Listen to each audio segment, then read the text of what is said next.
A very good morning, students.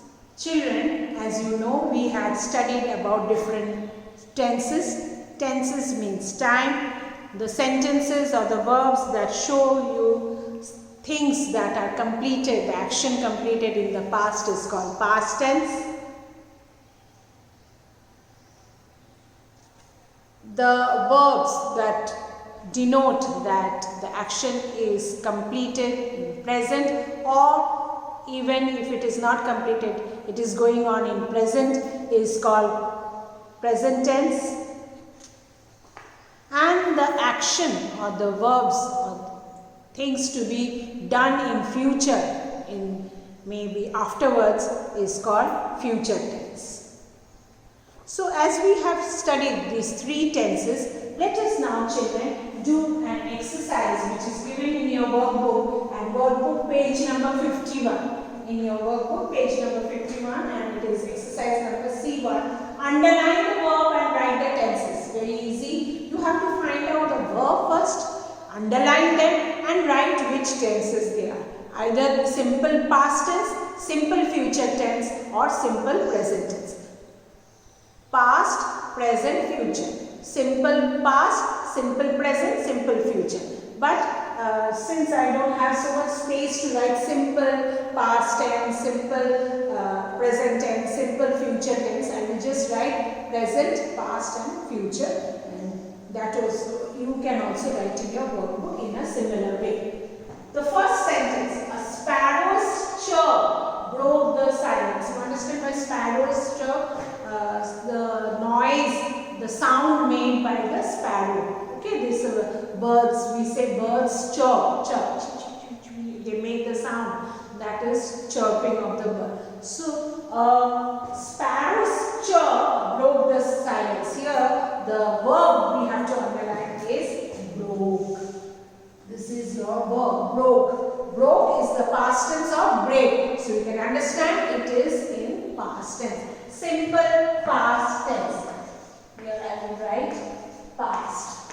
Because as I told you, I will not write simple past tense. You can just write past. Okay? That means it is in past tense.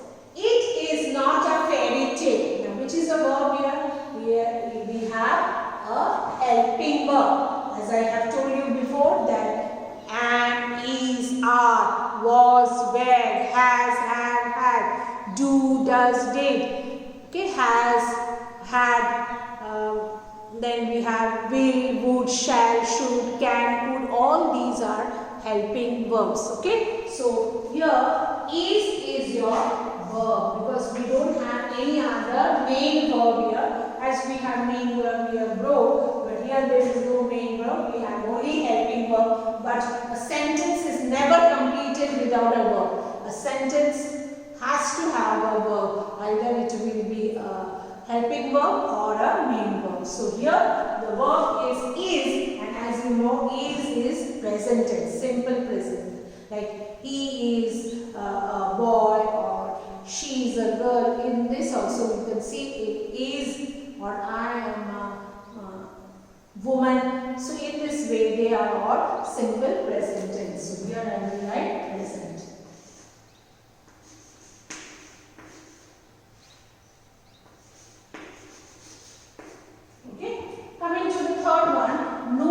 Forgets his birthday. This is a negative sentence, as no is there. So no, not, never. Okay, so immediately you understand they are negative sentences. No one forgets his birthday. So his birthday is very special. No one forgets it. So forgets is your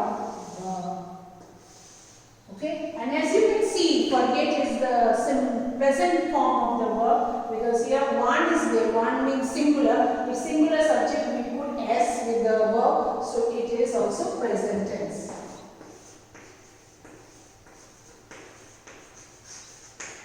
Children, whenever you see no one, someone, everyone, you understand it is a singular subject, and then you have to put s with the verb, s or es. Number 4, they did not follow his wishes. Now here again it is a negative sentence because not is there, did not. Okay, so did not is a negative sentence, no problem, but we have to find out which which are the verb here? Children, did not follow. Did not follow. Did, then not is for negative and follow is your main verb. So did not follow is your verb in the sentence. After did we cannot put a past tense, so we have written did not follow, not followed. Okay, did not follow is in past tense.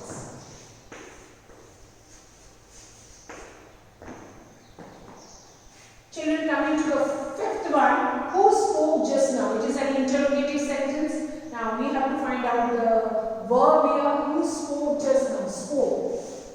Baat karna. So it is a verb and it is in past tense. You know, spoke is the past tense form of the verb speak. Speak, spoke. So it is in past.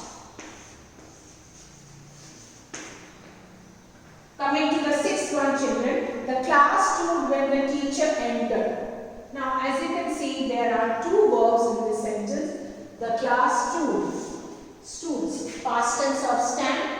The whole class stood up because the teacher had entered. So here you can see it is a regular form of past tense. Ed is there. And this is irregular form of past tense because stand, stood. Both are in past tense.